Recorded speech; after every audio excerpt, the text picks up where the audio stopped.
I'm designing a simple quiz in GoHighLevel, something that you can create on your own. And I want you to follow along and see what it is that I do. And that way you get a chance to just build it along with me. Now, this can be used for lead capture, for vetting your clients, and for kind of getting anything that you want from your website. Quizzes are great. Let's jump into this. Just a side note, my mic has kind of been poppy recently, so bear with me if there's any of that in the audio. Okay, so first thing we're gonna do is rename this. So we got quiz, let's go with YouTube example quiz. Cool. Easy enough. From here, you can save it, but I'm not going to.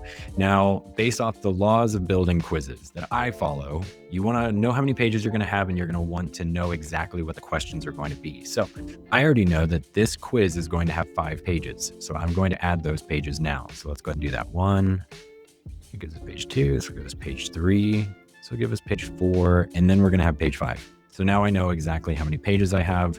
We're kind of set. This makes it a lot easier for me. So this first page is going to be the welcome kind of page of saying, hey, get whatever it is that you came for, that you're looking for. But I also always put the terms and conditions on this page, because this is whenever somebody really wants what it is that they've come for. And so they're really willing to opt in now, as opposed to like getting all the way to the end and then you offer it to them. And of course, they've invested time into it, but this is just a great way to maximize the amount of people that are going to finish the quiz.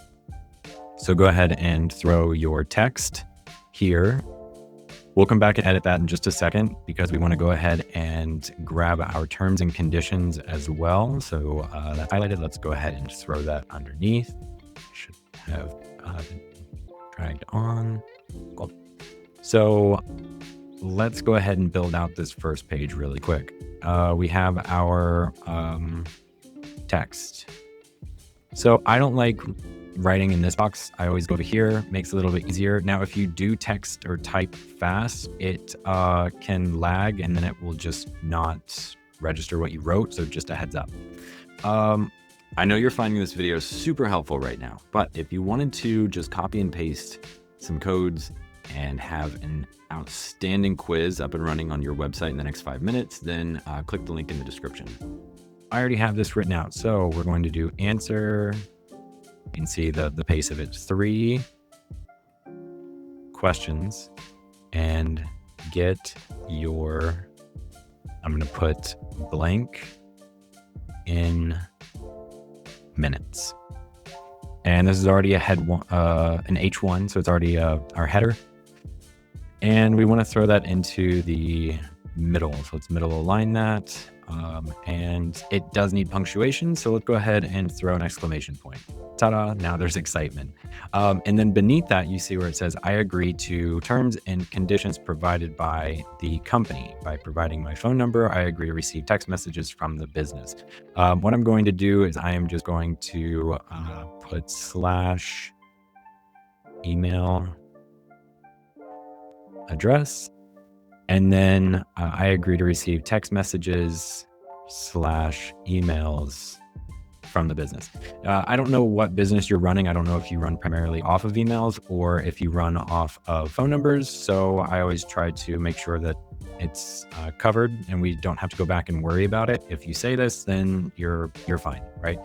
Anybody who wasn't willing to opt into this was already going to waste your time. So this saves your open rate for emails. This saves your time. You know, maybe if you're really desperate for your first couple clients, you can put this at the end, but I recommend in the beginning. It's just going to make your life a little bit easier, and you're going to be one step closer to getting really good leads. Okay, so now we're moving on to page 2, because that is good to go and done. So now with page 2, what we want to do is we want to have our first question. And so we want to run over here to the side option where we're able to select a quiz element that we want on the quiz. And I'm going to go with multiple choice. I think multiple choice is a great feature. It gives a lot of flexibility in coding and building whatever it is that you want to build. But we're going to go ahead and just throw that over here. And so what you're going to see is you get this random multiple choice 46PGJ. Okay. And it only gave us 3 options. So that's fine. I'm going to go down and select, actually, let's just go ahead and give it a 4th option. So option 3 and then option 4. Again, if you type fast, it doesn't recognize it all the time. So maybe, there you go. So make sure you kind of pace it. But there's, if it doesn't, don't worry, you just have to go back in and rewrite it. Now, within this multiple choice, this question box is going to be the question that you're asking. Okay, so this is just going to be question 1 for now. Now, if you already have a custom field somewhere else in another one of your quizzes, then you're going to have to come up with something different. This has to be unique to this quiz. And so what we want to do then is we just want to say, question 1, YouTube. Okay.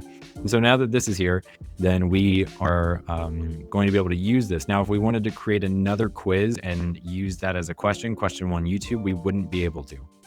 You would have to go in and delete the other YouTube or the quiz that you're designing now. You have to delete that quiz. But okay, so we have question 1, YouTube, option 1, option 2, option 3, and option 4. One of them, maybe they connect with the most. Now, this type a short label. This short label is one that you want to write in your sub headline. So this is going to be a little guidance or something that you might be explaining to somebody. But you can say pick the one that fits you best. Okay. Pick the one that fits you best. And so whenever they are going through and they see the options, then they can pick one that they think is best for them. Now, I also recommend making this required. Otherwise, they can just next, and then get through and you have no information on this lead. So make it required and then move on to your next option. So page 3. Page 3, we're going to just drag another multiple choice onto it. And it's the same system. It gives you some random question name. So let's go ahead and put question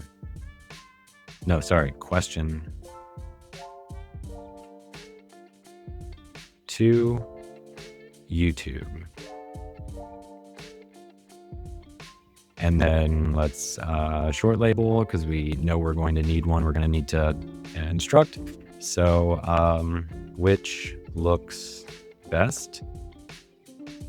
And punctuation, make this required. And since now you know how this goes, you can just scroll down and then add that 4th option, which we're going to have our option.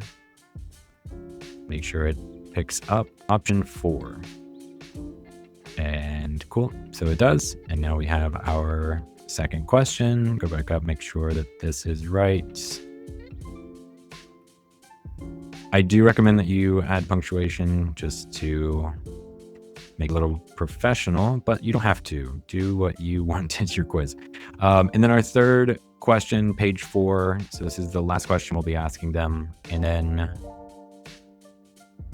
again, same process. So now we have question 3, YouTube, and then our short label can be, is this you?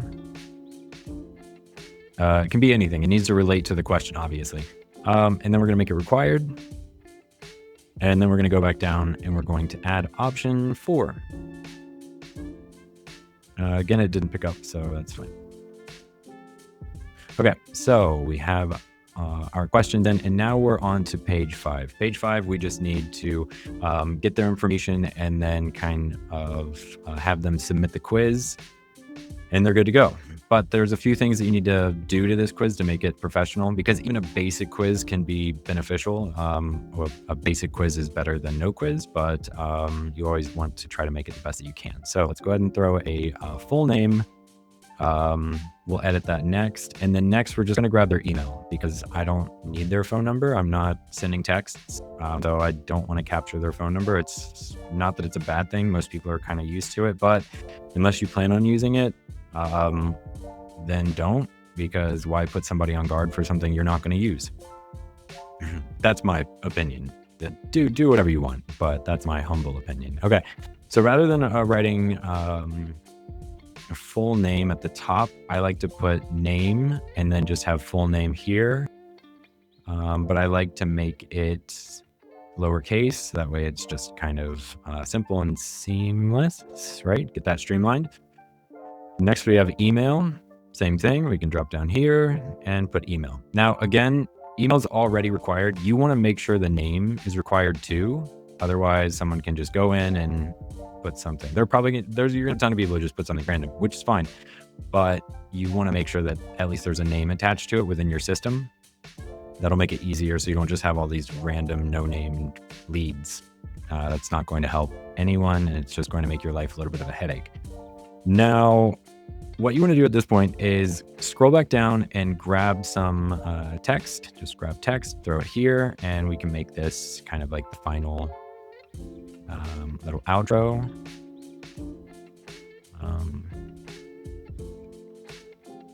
And then we can put where are we sending your blank?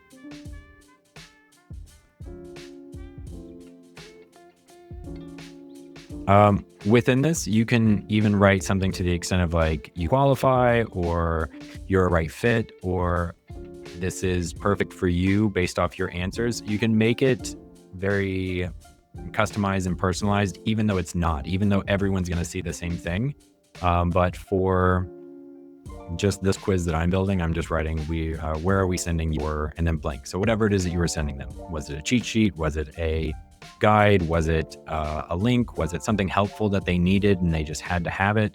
Whatever that is, you want to write that in that little blank. And then from there, they're going to submit, and then they can either be sent to a URL, like somewhere else, like they can be sent to a web page, something that you have set up, maybe like a landing page or another video.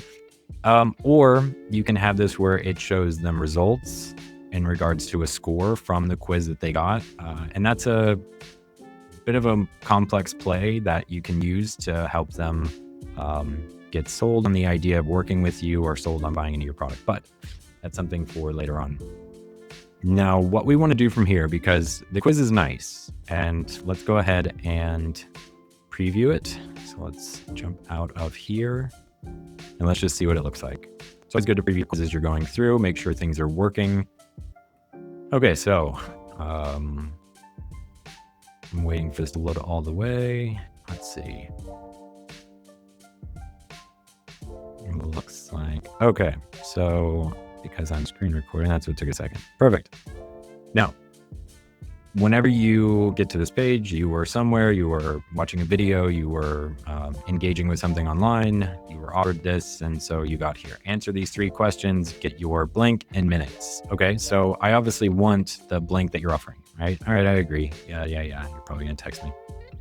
And then we get to the question. So question number 1, asking them some big bold thing about them, or, guiding them in some way, their options. And then this subheadline gives them some direction of what to choose. Pick the one that fits you best, right? It's necessary. They have to. So then we go ahead and we click that. Question 2, again, which looks best? I guess 4, because it's the bottom one. And then question 3, is this you? I guess option 1 is me. I always want to be the first option.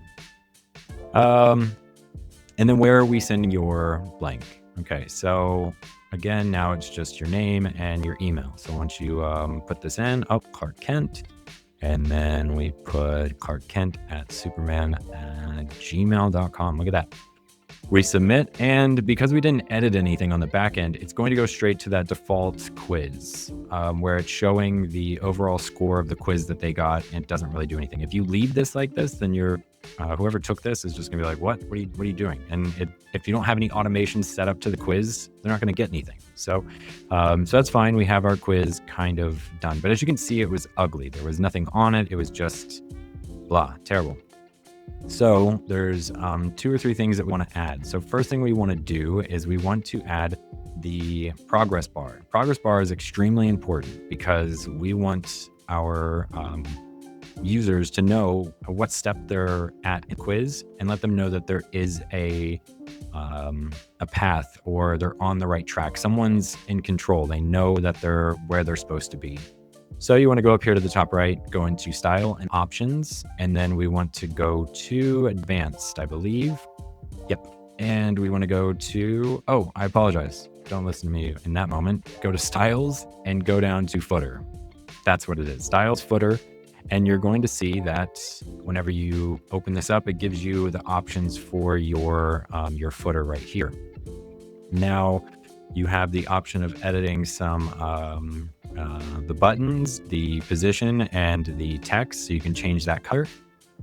You can change the color of everything on that footer from this place, but you won't be able to enable the progress bar unless you're working from the right setup. And what do I mean by that? Well, over here it says that you're working on the desktop view, whereas over here it's showing that we're in mobile mode. So what we would do if we were to put it into if we were to click on mobile mode, then we would be able to enable this information, because now they're linked up. You have to do it from mobile mode from what I've found. So now we're going to enable that progress bar, and that's going to show what we want. You can get different colors for the progress bar here.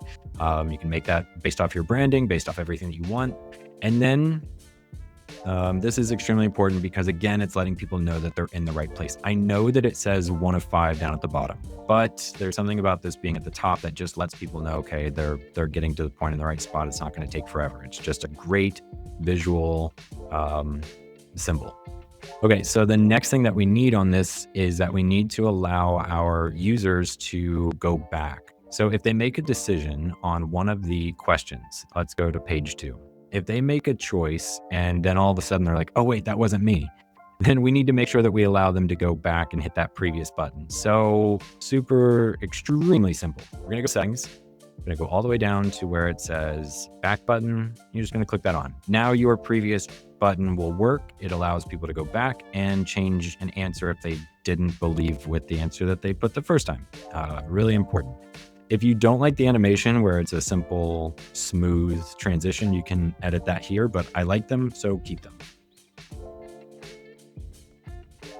And then this is where we can change what your user sees once they get to the end of the quiz. So right now it's showing that it's the result template and it's going to be their overall score. You didn't change any of the logic on this quiz because I didn't show you how to. So that score is always going to be 0. So it's not going to help anything. So what you want to do is you just want to either redirect them to a URL, which if you want to redirect them to a URL, then you would click this and you could just send them to any path that you want. Let's say if you want to send them to GoHighLevel, if you want to send them to your link or something of that nature, right? If you also, by the way, if you are planning on using GoHighLevel and you do want to get a head start, then you can go ahead and click the a link down in the description. It's my affiliate link, but what you get is tons of snapshots and tons of quiz snapshots that are already built. So all you have to do is just click and apply, and they will be waiting for you. So that way it'll save you tons of time and you will just be able to start seeing results right out of the gate. And so if you want, you can get that. So anyways, back to your quiz.